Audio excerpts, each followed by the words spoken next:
Hi, my name is Brett Fish, and if we talk about race for very long at all, at some point we are going to have to address the elephant in the room, the idea of white privilege. And before you reach for the delete, kill, execute, explode button, because I know the term white privilege has that effect on some of us, I want to suggest to you that the thing that you're against when you hear the term white privilege, it's not saying that you grew up rich or that you had lots of stuff or that your parents didn't work hard for everything they have.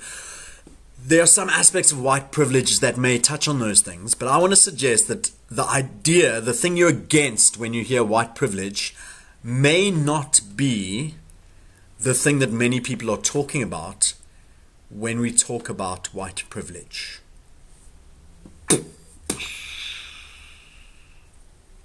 That was my mind blowing.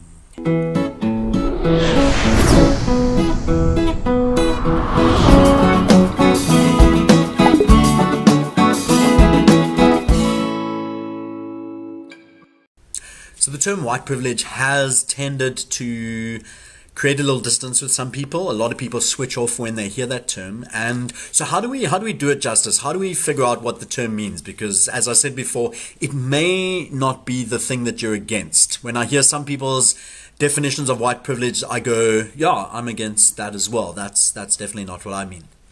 And I think one way to help describe it, there's a lot of analogies, a lot of stories that help describe white privilege and helped me to kind of grasp the concept a little bit better. And maybe one of them that's the most helpful is one where we move away from white privilege completely and we use a different example to kind of see the idea of what the privilege is that I'm talking about. So I want to look at something like able-bodied privilege. I have a friend, UL, who is in a wheelchair. I am not in a wheelchair, and so you might say, I have able-bodied privilege. What does that mean? Well, it means that anytime I want to go to Cape Town, if I have a meeting or if I need to go pick something up and I'm going to a building that I'm not used to, I can go with the confidence that I will have complete access to that building. My friend UL, who's in a wheelchair, may not have that same sense of belief. He might have to find out before, does it have a special ramp? Is it wheelchair friendly? All those kind of things. And so just by the nature of me being able-bodied, I have access to any building I want in Cape Town. By virtue of the fact that he's in a wheelchair, there are certain buildings that UL doesn't have access to.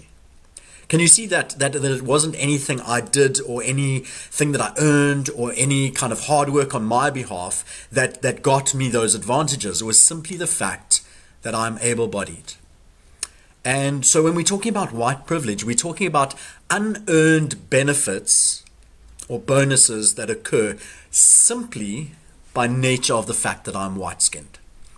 And there are many examples of this, and I will just leave you with one. But can we look at that as a definition? White privilege, unearned privileges, benefits, bonuses that I received simply by being white. So nothing else. We're not talking about hard work. We're not talking about parents, jobs, laziness, any of that stuff. We're just saying that because I'm white, there's certain things that I get simply because of that. And the one example that comes quickly to mind is the idea of neighborhood WhatsApp groups, which I am not a part of, but I've heard many stories, and in many, not all neighborhood watch groups, in many neighborhood watch groups, there is a designation, BM for black male, CM for colored male, and possibly BF and CF, black female, colored female. I've yet to come across a neighborhood WhatsApp group that has WM, white male, or WF, white female. And you might be part of a group that has those, and before you quickly start typing in my group has those, I want to tell you that I've heard story and story and story and story of those that don't. So for the most part in South Africa, I can be pretty assured of the fact that my white privilege is shown that there is not a designation for me in a neighborhood WhatsApp group. And what that means is that a white male or a white female can never be suspected of committing a crime or never look suspicious in an area or something like that. So there's this preemptive strike that because I'm white, I'm never going to be of concern. I'm never going to be mentioned. If I'm walking in a group of 4 whites through a neighborhood, that's not going to raise suspicion. Whereas for black people, for colored people, I'm not sure what it's like for Indian people in Durban, there are designated groups that have those designations, because it is more suspicious when groups of colored or black people are walking through a neighborhood. So that is an example of white privilege. It's a benefit that I've never earned. It's a benefit that has nothing to do with hard work or anything like that. There's a perception, and that is translated in WhatsApp groups, and what often happens is people are treated racially because of it. They're racially profiled, they're treated with more suspicion purely on the basis of skin. So that's one example. Hopefully that definition is helpful. What are the benefits? What are the pluses? What are the bonuses I get purely for the sake of having white skin?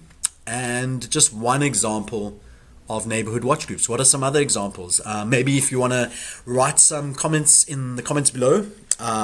What is one time that you received a privilege or that you felt prejudiced against purely because of the color of your skin? Let's share some stories below and see if we can have a conversation about that. And we're definitely going to dig a little deeper into white privilege, this ungained, unearned, undeserved bonus that I have simply by virtue of the fact that my skin is white.